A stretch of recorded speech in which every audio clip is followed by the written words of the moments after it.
मैं बस अभी कुछ रेडी तो नहीं थी, मेरे ज़हन में कुछ ज़्यादा सवालात नहीं थे। लेकिन अभी मैं क्योंकि आपके प्रोग्राम देखती हम्म। रहती हूँ अक्सर ही ऑलमोस्ट, क्योंकि I am my self a scholar अच्छा। और मैं रिसर्चर हूँ बेसिकली, तो मैं हर अच्छा। चीज़ को ही सुनती, पढ़ती, देखती रहती हूँ। अभी मेरी कोई किसी किस्म की हम्म। एफिलिएशंस नहीं है दोनों साइड से, किसी भी साइड से, रिलीजियस या किसी भी साइड से। तो हम्म। एक नॉन हम्म। बाइस्ड अप्रोच है, मैं किसी भी उसमें नहीं हूँ, मतलब अभी मैं पढ़ रही हूँ, अभी मैं रिसर्च कर रही हूँ। तो हम्म। इसलिए मैं प्रोग्राम्स देखती रहती हूँ आपके काफ़ी सारे, and I learn a lot. काफ़ी मैंने सीखा है आपसे, स्पेशली द साइंटिफिक आपका होता है ना approach, like explaining hmm. evolution and galaxies and that this and that, वो एक्सपेक्ट, क्योंकि मैं बेसिकली मैथ एंड स्टैट की स्टूडेंट रही हूँ हमेशा से। तो अच्छा मुझे अच्छा अच्छा। इतना ज़्यादा साइंस, जो अप्लाइड साइंस है, केमिस्ट्री, फिजिक्स, बायो, इससे मेरी ज़्यादा नहीं है हम्म। वाकफियत। तो मुझे उस बारे में बहुत हम्म। से एवोल्यूशन के हम्म। बहुत सारे कॉन्सेप्ट्स थे जो कि मुझे, मेरे जहन में क्वेश्चंस थे जो कि मेरे क्लियर हुए हैं, and that's why I am very thankful to you first of all. और दूसरा ये चलें, है कि मेरी मैं, कोशिश है कि अब मैं जरा एवोल्यूशन के ऊपर एक प्रॉपर सीरीज बनाऊंगा। हाँ, हाँ जी, हाँ जी, आप बात एंड कीजिए। हाँ, बिल्कुल आप नहीं बोले, and that will be very helpful, क्योंकि हम जो बेसिकली, अब चले मैं तो, अगर मैं अपनी बात करूँ, मैं साइंस की स्टूडेंट नहीं थी, तो मुझे इसलिए नहीं पता था, और अब मैंने पढ़ना शुरू किया है तो मुझे पता चल रहा है। बट बहुत सारे बच्चे जो हमारा साइंस का सिलेबस भी है, जो पढ़ते भी हैं, उनको पढ़ाने वालों खुद इतने नॉलेजेबल, ना तो वो खुद नॉलेजेबल होते हैं, ना वो इतने कॉम्पिटेंट होते हैं, ना उनके बिलीव्स होते हैं, वो रैशनल नहीं होते उनकी अप्रोच, और वो टोटली बाइस्ड हम्म। होती है किसी एक तरफ, जिस भी तरफ हो, जो भी उनका रिलीजन हम्म। हो या जो हम्म। भी उनकी स्कूल ऑफ थॉट मेंटालिटी हो, तो वो उसी लिहाज से पढ़ाते हैं। और हमारा जो सिलेबस है वो तो है ही टोटली एक मखसूस उस पर बनाया गया है, एक आइडियोलॉजी को जो है, तो वो साइंस को भी मोल्ड कर देते हैं, तोड़ मरोड़ के हकाइक को पेश किया जाता है। तो हाँ, वो एग्जैक्टली। जो है ना, वो पढ़ के भी, उसको पढ़ने का मेरा नहीं ख्याल कि कोई फायदा होता है बच्चों को। तो पहली बात तो ये है। तो जी हम्म। जी। जी जी, आप करिए बात, मैं सुन रहा हूँ आपकी बात। अच्छा, तो इसलिए हमें बहुत ज़्यादा ज़रूरत है ऐसे लोगों की जो कि हमें ओपन माइंड के साथ एजुकेट कर सकें, ठीक है? यानी कि हम अभी, ज़रूरी नहीं है कि हम किसी रिलीजन को बुरा कहें या किसी रिलीजन, रिलीजियस एक्सपेक्ट्स को ही डिस्कस करते रहें। हमें एक ऐसे क्राइटेरिया पर एजुकेट करने की लोगों को ज़रूरत है जो साइंटिफिक रियलिटीज़ के ऊपर बेस्ड हो, ताकि वो बेसिकली हमें वाले लोगों को लोग जो वो रैशनलिज्म वाला, सिखाने की जरूरत हाँ, है।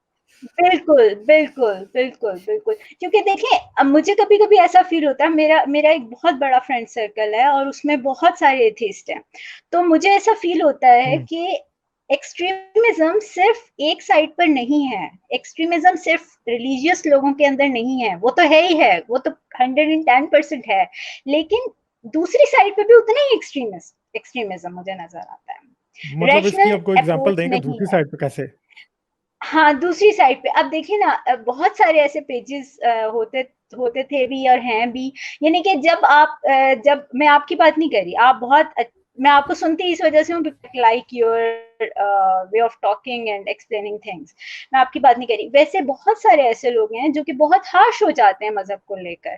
तो अगर हमने एजुकेट करना है, लोगों को हम्म। बात बतानी है, रैशनल थिंकिंग को का कल्चर को ग्रो करना है, तो उसके लिए ज़रूरी है कि एक ऐसी अप्रोच को फॉलो किया जाए जिसमें माइंड्स को ओपन किया जाए। उसमें भी एक्सट्रीमिज्म नहीं होना चाहिए, दोनों साइड्स पे एक्सट्रीमिज्म नहीं होना चाहिए। अब एक साइड तो चले, उसमें तो है और सदियों से है, उसमें तो इतना ज़्यादा है कि अब हम उसको आहिस्ता आहिस्ता ठीक करने में टाइम लगेगा, जो रिलीजियस साइड है। लेकिन अभी ये वाला जो स्कूल ऑफ थॉट है जो कि अभी ग्रो कर रहा है, अभी मगरिब में ग्रो कर चुका है, बहुत ज्यादा अरसे से है, लेकिन हमारे यहाँ अभी ग्रो कर रहा है। तो उसको कुछ, जिसे कहते हैं ना, हर चीज के कुछ पैमाने होते हैं, या उसको, अब मुझे अल्फाज नहीं सही तरह से आ रहे कि मैं किस तरह एक्सप्लेन करूं, तो उसको कुछ एक तरीके से, जैसे वुमेन मूवमेंट है, ये जो वुमेन मार्च होता है औरतों का, उसको भी इतना वो जबरदस्त प्लेटफॉर्म है। मैं खुद एक फेमिनिस्ट हूँ, ह्यूमनिस्ट हूँ, और मैं बहुत बड़ी उसका मैं बहुत बड़ी सपोर्टर हूँ वुमेन राइट की।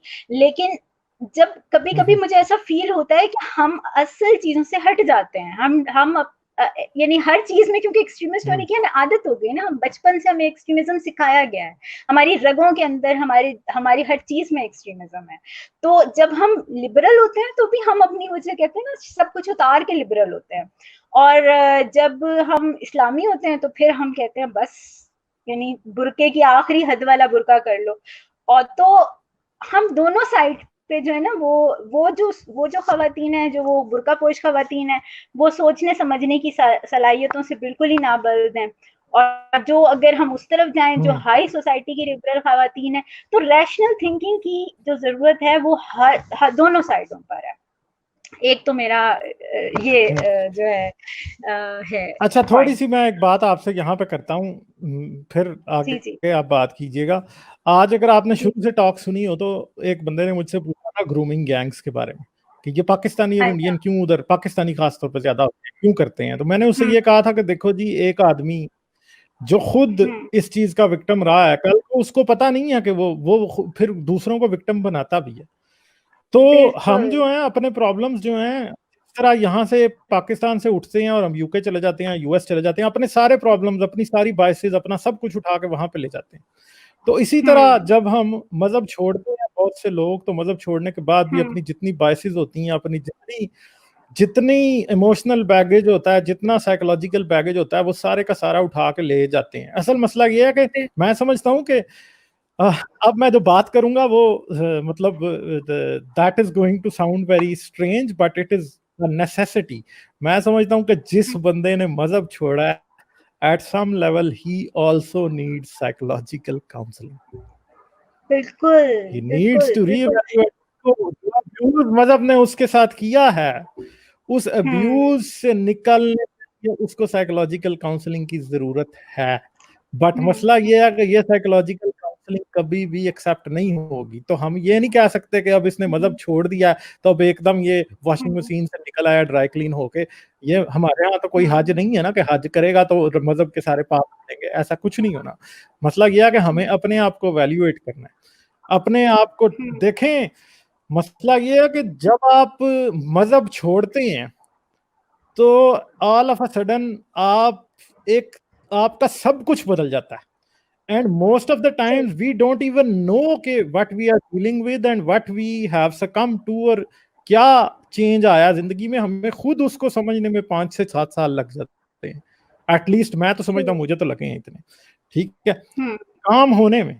तो जो जो नए नए एथियस्ट होते हैं आमतौर पे वो कन्फ्रंटेशनल होते हैं। पाकिस्तान जैसी सोसाइटी में तो वो बात ही ठीक नहीं है, और मैं हमेशा नए एथियस्ट को ये बात समझाता हूँ कि you need to calm down. तो बात ये हम्म है, मगर मैं जितने भी एथियस्ट को जानता हूँ जो कि 5 साल से ज्यादा हो चुका है, जिनको एथियस्ट यहाँ को 7 साल हो चुके हैं एथियस्ट हुए, they are very calm now. वो चीज़ों को समझते हैं, पर्सनली ग्रो कर चुके हैं, और वो सोचते हम्म हैं कि उन्होंने अपने बच्चे किस तरह पालने हैं, उन्होंने अपनी बीवी को कैसे डील करना है। चीजें आगे जा रही हैं, मगर वो जो एक माइनॉरिटी जिसकी आप बात कर रही हैं कि उस तरफ भी एक्सट्रीम है, जो कि ब्लास्फेमी हर वक्त करने में यकीन रखते हैं, या फिर हर वक्त जो है वो बस गाली देना मजहब को यकीन रखते हैं। वो जारी बात है कि जिसको मार पड़ी होती है ना कभी तो गाली देनी होती है। मगर मैं समझता हूँ कि उन लोगों को एजुकेट करने की जरूरत है कि वो इस फेज से जल्दी निकल जाएं या इस फेज को ऑल टुगेदर स्किप कर दें। हो सकता है, ये मैं जानता हूँ, बट ये नहीं हो सकता कि हम ये समझें कि, मैं ये नहीं समझता कि कोई एथियस्ट किसी मस्जिद में खुद का धमाका करेगा, नहीं करेगा। वो जुबान से हम्म बात करेगा, हो सकता है वो बदतमीज हो। तो आपको पता है कि atheism is hmm not a moral code. Moral या फिर पर्सनल डेवलपमेंट या साइकोलॉजिकल डेवलपमेंट, इमोशनल मेच्योरिटी, ये ना तो एथिज्म से आती हैं और ना मजहब से आती हैं। ब्लॉकर्स सही। इनके ऊपर मजहब लगा सकता है। हो सकता है किसी की हम्म एथिज्म की बहुत एक एक्सट्रीम किस्म की फॉर्म, मतलब एक एथिज्म को अपनाने के बाद थिंकिंग नहीं करेगा, तो हो सकता है वो इस फेज में चला जाए। अगर वो थिंकिंग करेगा तो आई डोंट थिंक सो कि he will go into that side. मैं समझता हूं कि जितने भी एथियस्ट हैं, अगर वो आज एथियस्ट हैं, तो they should start reading books. मैं हर बंदे को कहता हूँ, बहुत से एथियस्ट मैं ऐसे भी yes. जानता हूँ जो बुक कहते हैं हम बुक्स नहीं पढ़ सकते, हमसे नहीं पढ़ी जाती। यार you have to, if you don't then you are missing something that is never going to be there, अगर आप बुक्स नहीं पढ़ेंगे तो किताब जो है वो फिर कोई इंसान का फर्क नहीं दिमाग है ना, खोलती है। बिल्कुल, फिर तो कोई फर्क नहीं है। अगर वो भी सिर्फ इसी तरह से करके और रिलीजन को छोड़ रहे हैं, तो फिर उनमें और जो रिलीजन को एक्सेप्ट कर रहे हैं उनमें क्या डिफरेंस है? बेसिकली डिफरेंस तो हाँ, खत्म हो कई गया ना, मतलब ऐसे अगर भी लोग आपका हैं। कोई अपना हाँ। स्टैंडिंग नहीं है। हाँ, अगर लेट्स सपोज मैं अपनी क्योंकि बहुत एग्जांपल दूं, तो अगर मेरी कोई स्टैंडिंग ही नहीं है, मेरा कोई पॉइंट ऑफ व्यू ही नहीं है, मेरी कोई थिंकिंग ही रैशनल नहीं है, फिर चाहे मैं इस साइड पे हूँ या उस साइड पे हूँ, क्या फर्क पड़ता है? कोई फर्क नहीं पड़ता। यानी मैं फिर एग्जैक्टली, किसी मैं से एग्री करता हूँ इन्फ्लुएंस आप पे। हूँ, इसका मतलब है, हाँ, इसका मतलब है फिर मैं किसी से इन्फ्लुएंस हूँ। अब पहले वो साइड किसी से इन्फ्लुएंस्ड होके ही एक साइड बनी है ना, एक रिलीजियस साइड बनी या नॉन रिलीजियस साइड बनी है, तो इसका मतलब है कि मैं किसी से फिर इन्फ्लुएंस्ड हूँ। तो अगर मैं किसी से इन्फ्लुएंस्ड ही हूँ, तो फिर तो इसका मतलब है मैंने अपने आप को एक्सप्लोर ही नहीं किया। और अगर मैंने अपने आप को एक्सप्लोर ही नहीं किया, मेरा कोई नॉलेज ही नहीं है, मेरी कोई रैशनल थिंकिंग ही नहीं है, मेरी कोई अपनी पोजीशन नहीं है, कोई अपना पॉइंट ऑफ व्यू नहीं है, देन मेरा नहीं ख्याल कि मुझे मैं मतलब फिर कोई फर्क नहीं पड़ता, यानी कोई बात करने की फिर तो कुछ है ही नहीं ना। और हमारे यहाँ हमारा प्रॉब्लम ये है कि हम एक, जैसे आपने कहा ना, साइकोलॉजिकल सपोर्ट की जरूरत है या काउंसलिंग की जरूरत है, तो उस काउंसलिंग की तो मेरा ख्याल है हमारी पूरे मुल्क को जरूरत है, क्योंकि हम एक अजीब से माशरे में एग्जैक्टली। रहते हैं। एक एक बंदे हम्म के इतने इतने साइकोलॉजिकल इश्यूज हैं जो कि हमें नॉर्मल नजर आते हैं, लेकिन असल में हम लोग, अच्छा, कुछ तो इंडिविजुअल इश्यूज हैं जो कि पर्सनल इश्यूज हैं, किसी कोई अब्यूज का शिकार रहा है, कोई कोई मतलब किसी भी किस्म की प्रॉब्लम्स का शिकार रहे हैं, लेकिन कुछ हमारे इज्तमाही कलेक्टिव इश्यूज में हैं, जो कि हम माशरा जो हमने क्रिएट किया है, वो एक, जैसे कहते हैं ना, एक एक टर्मिनोलॉजी है साइकोलॉजी की, स्टॉकहोम सिंड्रोम, जिसमें हमें अपने अगवाकार हाँ, से वो तो अगवा है। किया जाता है ना? तो उसमें हम्म हम अपने हम्म अगवाकार से मोहब्बत हो जाती है हमें, जिसे अगवा किया जाता है जो उसे। चीज तो हमें, आपको, जो आपका हाँ, इस्तेहसाल कर रही है चीज, वो मजहब है, और हाँ, वो आप उसको इतना मदद सीने से लगा के बैठे हैं कि आपने कभी सोचना ही नहीं है हाँ, कि व्हाट काइंड ऑफ डैमेज हाँ। It has caused. अच्छा, अब अगर मैं इसको मज़हब से हटा भी दूँ ना, अभी फ़िलहाल अगर हम इस पे मज़हब पे बात ना करें और हम इसको जनरल प्रैक्टिसेस हम्म में देखें, तो अगर हम औरत की बात करें, तो वो औरतों को एक अलग तरह का स्टॉकहोम सिंड्रोम है, क्योंकि वो इतने अरसे से हम्म ये जो क्या कहते हैं उसको, वर्ड होता है उसके लिए, अ, ये मतलब पेट्रियार्की। मर्दों की जो पेट्रियार्की तो पेट्रियार्की। उसके, हाँ हम्म। जी, पेट्रियार्की, इतने अरसे से वो पेट्रियार्की के अंडर रही हैं, सदियों से रह रही हैं, तो अब जिसे कहते हैं ना, उससे निकलना उनके लिए इतना आसान नहीं है। मैं अगर आज एक वुमेन मूवमेंट स्टार्ट कर दूं और मैं कहूँ जी औरतों को आज़ादी चाहिए, तो औरतों को किससे आज़ादी चाहिए? मतलब किससे? मर्द से। इट मीन्स आप ये कह रही हैं कि मर्द हमारा हुक्मरान है। मतलब जब हम आज़ादी मांगते हैं, हमने अंग्रेजों से आज़ादी मांगी, वो एक अलग वैसे स्टोरी है, लेकिन हमने मांगी तो इसका मतलब है अंग्रेज हमारा हुक्मरान था। तो अगर हमने ये मान रहे हैं कि मर्द हमारा हुक्मरान है और हमने उससे आज़ादी लेनी है, इट मीन्स कि अभी फिलहाल आप उस साइकोलॉजिकल स्टेट से बाहर नहीं निकली। आप पहले अपने आप को तो समझें कि आप क्या हैं। मतलब हम्म बराबरी के जो तस्वुरात हैं, उनको समझने के लिए हम बराबर किसी भी मर्द के या किसी औरत के, मतलब मर्द और औरत का कॉन्सेप्ट निकाल के किसी भी ह्यूमन बीइंग की, अगर हम ये देखें कि हम राइट्स लेना चाहते हैं, तो हम राइट्स के लिए हमें पहले अपने राइट्स का पता तो होना चाहिए कि हम इंसान हैं, हम इंसान के क्या हुकूक हैं। अभी तो हमने अपने एग्जैक्टली। को इंसान ही नहीं समझा। हम तो पहले ये समझते हैं कि जी हम औरत हैं। तो जब वो एक असल में सदियां हमने देखें, उस जेर असर गुजारी हैं, तो उसको टाइम लगेगा। सबसे पहले जो जिस चीज की मुझे हेलो, हाँ जी, हाँ जी, आवाज आ रही है, बात करें। अच्छा, नहीं, आप बोल रहे थे तो मैं चुप हो गई। मैं ये कह रहा हूँ कि देखें, पेट्रियार्की जो है ना, पेट्रियार्की मैं नहीं समझता कि पेट्रियार्की सिर्फ मर्द है। पेट्रियार्की सिर्फ मर्द नहीं है, पेट्रियार्की हम्म, औरतें भी हैं। जैसे नहीं, अगर एक सास है घर में बैठी है, बिल्कुल, वो कहती है जी बहू जो है वो हाँ, बिल्कुल इशारों पर नाचे, तो दैट इज ऑल्सो पेट्रियार्की। अगर एक माँ है वो ये समझती है बिल्कुल, कि बेटी जो है वो बुर्का करे, तो वो भी पेट्रियार्की का हिस्सा है। हाँ, अगर एक मोहल्ले में औरत खड़ी है जो हाँ, कि इधर उधर लोगों की बेटियों की बातें करती है, जी फलां जो है कौन से कॉलेज में पढ़ रही है और फलां क्या पहन रही है, तो वो भी हम्म, पेट्रियार्की है। एक औरत जो एक्सपेक्ट करती है कि लड़कियों हम्म, या औरतों को एक खास बिहेवियर के तहत एक्ट करना चाहिए, वो भी पेट्रियार्की का हिस्सा है।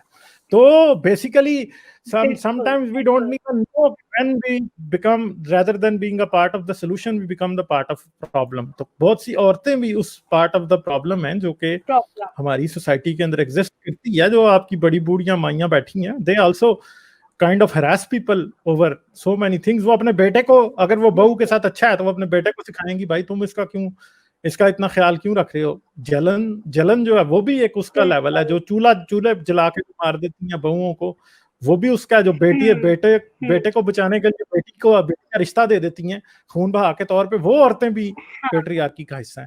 पेट्रियार्की जो इज बनी नॉट का कल्चर है वो वन क्या है? हम्म, वन्नी का तो कल्चर वही है मेरे ख्याल है, कारोकारी वाला ही है। वन्नी ये है जो कि खून बहा के तौर पे लड़की दे दी जाती है कि जी, भाई ने सेम, कत्ल कर दिया तो बेटी का रिश्ता दे नहीं, दिया। तो हाँ, ये चीज हाँ, जो बिल्कुल, है, ये जिंदा, चीजें ये भी तो ये हाँ, यहाँ पे बिल्कुल, और फिर उसमें ये, जो जो जो हम्म, माँ बेटी को कम रोटी और बेटे को ज्यादा रोटी देती है, वो पेट्रियार्की की बुनियाद रखती है। जो बिल्कुल, बेटे को बिल्कुल, बेटी के ऊपर बिल्कुल, प्रेसिडेंस देती है, वो माँ ही रख रही है पेट्रियार्की की बुनियाद, और उसकी बेटी भी यही काम करेगी हाँ, जब वो आगे होगी। तो माँओं को भी ये समझना है कि हम्म, वो जैसे कि ये कहा जाता है कि माँओं का काम है कि वो अपने बेटों को सिखाएं कि औरत की इज्जत कैसे करनी है। वरना सारी जिंदगी जो बिल्कुल, रोना वो रो रही है कि उनके साथ उनके खामन ने ज्यादती की, वो ही उनकी बेटी के साथ भी होगी, वो उनकी पोती के साथ भी होगी। बिल्कुल, औरत ये नहीं, बहुत से टाइम पे लोग ये नहीं सोचते कि हम अपनी बहू के साथ ज्यादती कर रहे हैं तो उस ज्यादती का खमियाजा उनकी बेटी को भी, उनकी पोती को भी भुगतना पड़ेगा। क्योंकि बहू जो है, जो पाबंदियां आप उस पर लगा रहे हैं, कल को वो उनकी पोती पे भी लगाएगी, और वो पोती जो है वो भी एक जो है सप्रेस्ड ह्यूमन बीइंग होगी, जिसको कभी अपने राइट्स के लिए लड़ना नहीं आएगा। तो फर्मा बरदार बहू जो है वो बेसिकली आपको वैसी भेड़ बकरी जैसी पोतियां भी पैदा करके देती है, जो कि फिर पिसती हैं और बगैर आवाज निकाले पिसते पिसते मर जाती हैं बिल्कुल, सोसाइटी में। तो मर्द का जितना हाथ है उतना पेट्रियार्की में हम्म, औरत का भी है, मगर बात यह है कि औरत at the same time victim भी है। इसलिए फिर जब कहा जाता है, कई दफा लोग हार्शली मर्दों को क्रिटिसाइज करते हैं, तो that is also well placed. मैं उसको ये नहीं हम्म, कहूंगा कि वेल प्लेस्ड नहीं है, मगर मसला यह है कि सोसाइटी की अंडरस्टैंडिंग हमें है कितनी। गिला उससे किया जाता है जो मसले को समझता हो। जो मसले को समझ ही नहीं सकता, जिसमें काबिलियत नहीं है, उससे आप क्या गिला करेंगे। एक चीज है ना, एक आदमी को आपकी जुबान ही नहीं आती तो आप उसको कैसे ट्रू, समझाएंगे कि प्रॉब्लम क्या है। तो अब हमारे यहाँ तो सबसे बड़ा प्रॉब्लम यह है कि हम तो हाँ, समझते हैं कि जो चीजें मसले हैं, हम समझते हैं कि वो मसले है ही नहीं है। हमने कभी जिंदगी में एक पल के हाँ, लिए भी नहीं सोचा कि ये चीज मसला है। तो ये हमारा हाँ, डिलेमा है, इग्नोरेंस हमारा सबसे बड़ा डिलेमा है। हाँ, बिल्कुल, बिल्कुल। तो जब हम इस बात को रियलाइज ही नहीं करते, तो हम उसको उसको प्रॉब्लम कैसे समझेंगे, और जब हम उसको प्रॉब्लम ही नहीं समझते तो हम उसका सोल्यूशन कैसे ढूंढेंगे? तो वो तो फिर चलता रहेगा, और वो चल रहा है सदियों से। तो मेरा ख्याल है कि हमें सबसे पहले इंसान को इंसान समझ, ये एहसास दिलाने हाँ की जरूरत है, मर्द जी, और औरत के उससे निकल कर कि आप एक इंसान हैं। ये जब जब तक वुमेन हमें ये मार्च एहसास होता है, नहीं इसमें होगा कि सबसे जो हम इंसान खूबसूरत नारा है, जो सबसे खूबसूरत हाँ, नारा हाँ, जो लिखा होता है वो ये होता है, औरत भी इंसान है। मेरे ख्याल है इससे आगे हमें हम्म, एक्सप्लेन करने की और किसी भी बात की जरूरत नहीं। क्योंकि जिस दिन लोग औरत को इंसान समझना शुरू कर देंगे, भेड़ बकरी नहीं समझेंगे, माल का हिस्सा नहीं समझेंगे, उस बिल्कुल, दिन फिर औरत के हकूक मिलते बिल्कुल, जाएंगे। और उससे पहले औरत को समझना है अपने आप को। क्योंकि वो स्टॉकहोम बिल्कुल, सिंड्रोम जिसकी आप बात कर रही हैं, ये जो हमारी नानियां, हाँ, दादियां, सासें, जो ताइयां, हाँ, जो मोहल्ले की औरतें, ये सब उसी स्टॉकहोम सिंड्रोम का शिकार हैं जिसकी अभी आप बात कर रही थी। बिल्कुल, जो कि बिल्कुल, पेट्रियार्की का बिल्कुल, दिया हुआ एक स्टॉकहोम सिंड्रोम है, जो कि समझती हैं, हाँ, औरत समझती है कि उसका ईगो कॉन्टेस्ट सिर्फ और सिर्फ औरत के साथ है। और जिस औरत हम्म, का ईगो कॉन्टेस्ट अगर मर्द के साथ होता है तो उसको सोसाइटी इतना बुरा समझती है कि उसको तो बिल्कुल हाँ, किसी जगह एक्सेप्टेंस वो बुरी मिलती नहीं है। औरत है। भाई ये खामद के आगे जुबान चलाती है, ये खामद के आगे जुबान हाँ, चलाती है, ये बाप के आगे जुबान चलाती है, ये भाई के आगे जुबान चलाती है। वो तो हाँ, उसको तो वो तो माशरे की सबसे धुतकारी हुई औरत है। और औरतें बस ये समझती हैं कि मैंने औरत के साथ जिद लगानी है, और वो ये पेट्रियार्की की मारी हुई जो स्टॉकहोम सिंड्रोम का शिकार औरतें हैं, उनकी ईगो औरतों के हाँ, सामने इतनी हाई होती है कि वो किसी औरत को हाँ, जीने भी नहीं देती। तो ये सारी चीजें बिल्कुल, हैं, दैट इज अ सैड बिल्कुल। रियलिटी हमारी सोसाइटी की। अब इसको क्या कहा जा सकता है, बट आई थिंक कि इग्नोरेंस जब तक खत्म नहीं होगी, we are going to talk about keep facing the same problems again and again and again and again. ठीक है, ट्रू। तो ये सारी बात है। इस तो इसका एक चलें, छोटा आप सा कोई और बात करना एग्जांपल, चाहेंगी? जी, जी, बस मैं हम्म एक एग्जांपल मेरे ज़हन में आया था, इसको मैंने जो सबसे ज़्यादा इसके प्रैक्टिकली इसको देखा, वो मैंने अभी देखा जब अभी ये कुछ ही टाइम हुआ है इसको, ये मौलाना तारिक जमील का वो जो दुआ वाला आया था, इशू एक बड़ा हम्म। क्रिएट हुआ था और हाँ उसमें जी हाँ जी उन्होंने हाँ जी हाँ जी हाँ जी। गुनाहों की माफ़ी माँगी थी।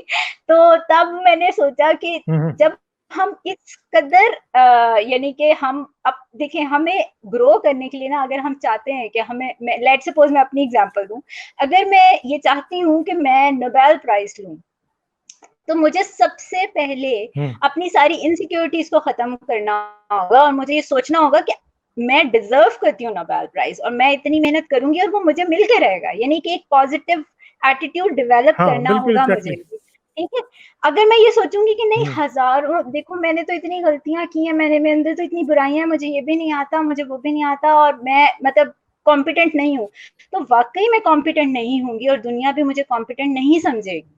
तो अगर हमने तरक्की करनी है और तो एग्जैक्टली। हम इस एक तो गुनाहों की दुनिया से बाहर आए, ये गुनाह कि हम गुनाहगार हैं, हम गुनाहगार हैं, हाँ ये तो हम सदियों से कहते हुए आ रहे हैं कि हम गुनाहगार हैं। तो फिर अगर हाँ हमने मान ही लिया है तो फिर तो अपने घर, अपने पाकिस्तान को दोजख मना लेते हैं और दोजख में रहते हैं, क्योंकि हम तो गुनाहगार हैं, फिर नहीं, तो हम पहला ही दोजख के दोजख है, हकदार हैं। बनाने की हाँ क्या मतलब जरूरत वो है? हमने बना बनाने की लिया क्या ना कि जरूरत हाँ, है, तो वो बना ही हमने ली हुई बना है। लिया है। हाँ हाँ, बना लिया है, क्योंकि हमने हाँ। ये समझ लिया है कि हम गुनाहगार हैं। भाई इससे बाहर निकलो, हम गुनाहगार उस वक्त होंगे जब हम किसी बच्चे को का रेप करेंगे, किसी लड़की को कत्ल करेंगे या किसी बच्चे को के साथ ज्यादती हम्म करेंगे या किसी गरीब का हक मारेंगे। अगर मैं किसी के प्लॉट पे नाजायज कब्जा करूंगी तो मैं वाकई गुनाहगार हूँ। लेकिन अगर मैंने किसी के प्लॉट पे एग्जैक्टली। कब्जा नहीं किया, मैंने किसी बच्चे के साथ ज्यादती नहीं की, मैंने किसी का कत्ल नहीं किया, मैंने रिश्वत नहीं ली, मैंने डाका नहीं डाला, तो फिर मैं किस चीज की गुनाहगार हूँ? मैंने कौन सा गुनाह किया और मैं किस चीज की माफी मांगू? तो हाँ, और बिल्कुल अगर मैं एग्जैक्टली। झूठ भी देखिए ना, ना, अब मसला ये है कि हाँ, मजहब जो है वो इस बात पे बहुत जोर देता है, अपने आप को गुनाहगार समझें, अपने गुनाह की तौबा करें, ये करें। वो लोग इस हम्म, तौबा में इतना टाइम जाया कर देते हैं कि वो बाकी की जो अच्छाइयां हम्म, जिंदगी में कर सकते हैं उनके ऊपर कभी ध्यान नहीं देते। बिल्कुल, तो और उसका मैं जो साइकोलॉजिकल समझता हूँ इफेक्ट ना, जैसे मैं लॉन्ग, शुरू में एक बात कर रहा, हाँ जी करिए बात आप। बस मैं ये कह रही हूँ, उसका फिर साइकोलॉजिकल इफेक्ट ये आता है कि हम ग्रो नहीं कर पाते, हम तरक्की कर ही नहीं सकते जब हम अपने बारे में पॉजिटिव ही नहीं होंगे, हम अपने बारे में ये सोचेंगे ही नहीं कि हमने कुछ करना है और हम किसी काबिल हैं और हम डिजर्व करते हैं, चाहे वो साइंस की दुनिया में हो, चाहे वो किसी भी तरीके की तरक्की हम्म हो, हम नहीं कर सकते। हम्म। अब ये जब मैंने हम्म जब ये दुआ वाली चीज मैंने अपनी वॉल पे शेयर की, तो आप यकीन करें किसने अपोज किया, मतलब जब उन्होंने ये इल्जाम लगाया ना कि वैसे तो ये इल्जाम आज आज हम्म। नहीं लगा, ये सदियों से लगता रहा है। मैं खुद मौलाना तारिक जमील के मुल्तान में जो इज्तिमात होते थे मैंने खुद अटेंड किए, मैं लाइव मैंने सुना हुआ है। अच्छा। उस टाइम मैं नहीं समझ पाती थी, अब मैंने अब मैंने समझा, अब जरा दिमाग जरा खुला है तो मुझे समझ आने लगी हैं चीजें। तो उन्होंने कहा जी औरतें क्योंकि बेहया हो गई हैं, तो इसलिए जो है ना अजाब आया। तो आप यकीन करें मेरी वॉल पर जब मैंने शेयर किया कि औरतें बेहया हो गई हैं, मतलब सारा इल्जाम औरतों पे, और वो जो ये मर्द और ये मौलवी मस्जिदों में बच्चों के रेप कर रहे हैं उसका कोई नहीं, उस पे हाँ उसकी एग्जैक्टली वजह से एग्जैक्टली। अजाब नहीं आया, उसकी वजह से अजाब नहीं आता। हम्म। जब आप बच्चों के, जब आप लोगों के हकूक छीनते हैं, जब आप औरतों को जिंदा जलाते हैं, जब आप इतने बड़े बड़े हरकतें करते हैं, जब मुख्तारा माई के साथ गैंग रेप होता है, तब अजाब क्यों नहीं आया? तब क्यों और नहीं उसको आता कुछ जब नहीं औरत मिलता मुख्तारा माई को। हाँ, हाँ, जब औरत सर से दुपट्टा उसका हल्का हटेगा तो ही अजाब आएगा। इसकी क्या लॉजिकल रीजन है? तो जब मैंने इसको डिस्कस किया अपनी अपनी अपनी ही अपनी फ्रेंड उसमें, तो आप यकीन करें किसी मेल ने मुझे इस पे अगेंस्ट, इस कोई मेल नहीं आया जो इसके अगेंस्ट आने वाली थी, वो खवातीन थी। उन्होंने कहा हाँ हम बहुत गुनाहगार हैं, हमें माफी मांगनी चाहिए अपने गुनाहों की। तो मुझे इतना दुख हुआ, मैं 2 दिन डिप्रेशन में रही। फिर मेरे एक साइकोलॉजिस्ट फ्रेंड है, मैंने उनसे कंसल्ट किया और उन्होंने मेरी थेरेपी की बकायदा कि डिप्रेस होने की जरूरत नहीं है। तो मैं तो डिप्रेशन में चली गई कि भाई मेरी अपनी दोस्तें, मेरी फ्रेंड्स पढ़ी, अब मेरी फ्रेंड्स, मैं पीएचडी स्कॉलर हूँ, तो मेरी फ्रेंड्स भी, जारी बात है पीएचडी सर्कल ही है सारा मेरा, मैं कोई घरेलू खवातीन तो मेरी दोस्तें नहीं है।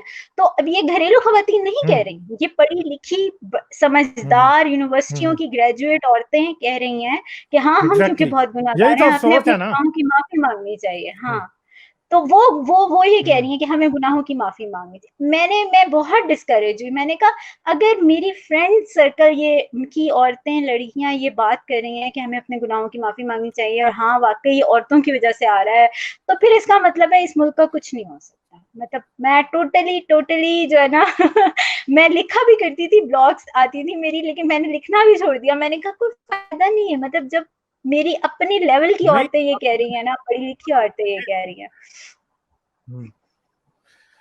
तो मैं जहां तक समझता हूँ ना कि इसका सबसे बड़ा जो नुकसान है वो औरत को, और जब औरत समझ जाएगी ना तो ये सब किस्म के हाँ मसले खत्म हो। औरत को हाँ एजुकेशन, मर्द की एजुकेशन से बहुत ज्यादा इंपॉर्टेंट है। ये चीजें जो डेवलप्ड वर्ल्ड है वो समझ चुकी है, क्योंकि मर्द अगर एजुकेटेड नहीं भी है ना, he can live, he can do something.